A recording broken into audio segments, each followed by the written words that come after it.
Bonjour chers téléspectateurs, je suis Pulchérie Balé, présidente d'une plateforme de la société civile dénommée Alternative Citoyenne Ivoirienne.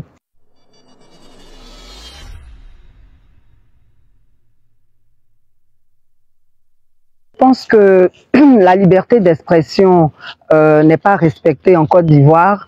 J'en veux pour preuve les prisonniers d'opinion et toutes ces personnes qui disparaissent pour leurs opinions.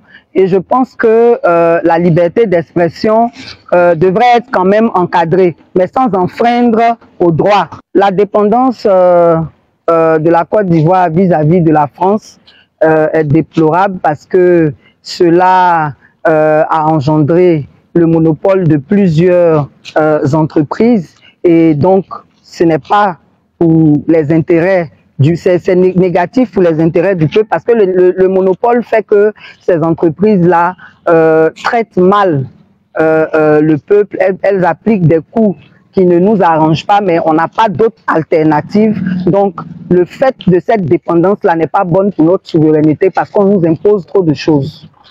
L'ultralibéralisme est une mauvaise chose parce qu'elle accroît les disparités sociales.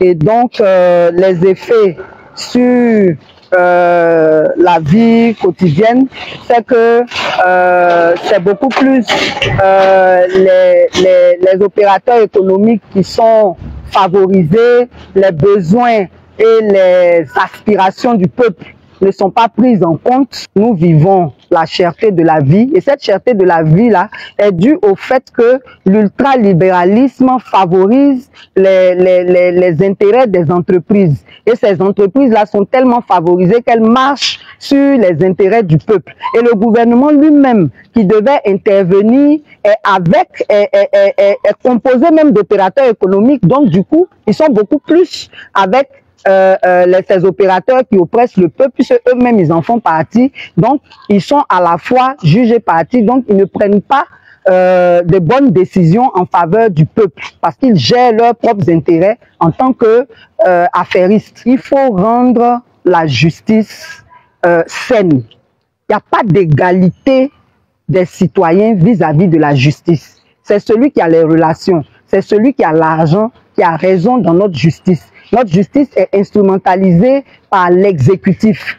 Donc, pour améliorer la gouvernance, il faut qu'on ait une vraie justice. La deuxième chose qu'il faut faire pour améliorer la gouvernance, c'est de permettre le respect des principes démocratiques, que la séparation des pouvoirs soit effective, que la liberté d'expression soit garantie, que les droits constitutionnels soient garantis. Parce que s'il n'y a pas d'expression libre dans le pays, la gouvernance ne peut pas bien se passer. Nous là, on fait des propositions tout en dénonçant et on nous traite d'opposants alors qu'il est de notre travail, il est de notre devoir en tant que société civile de faire des propositions, de dénoncer ce qui ne va pas.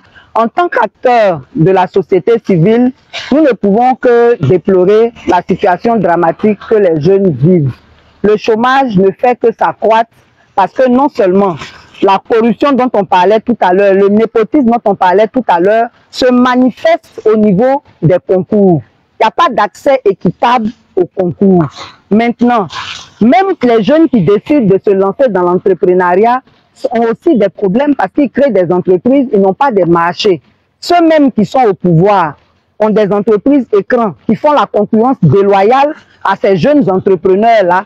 Du coup, il n'y a pas de perspective et c'est ce qui fait que les gens préfèrent aller mourir dans la Méditerranée. Parce que même en restant ici, ils meurent déjà. Pour que cette situation puisse s'arranger, il n'y a pas d'autre solution que de garantir l'égalité des chances. Ça, c'est un minimum.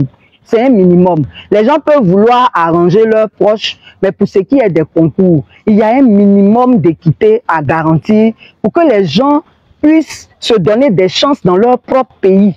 Voilà. Si on a confiance en nos autorités par rapport aux concours, par rapport aux entreprises, par rapport aux conditions d'accès à ceci ou à cela, nous pensons que les choses iront mieux. Il faut donc démocratiser tout. Il faut garantir l'égalité des citoyens. Donc vraiment, on souhaiterait que les politiques en faveur des jeunes soient plus ouvertes, soient plus inclusives, afin que les jeunes se sentent en sécurité dans leur propre pays et qu'ils aient envie d'y rester pour investir et pour travailler.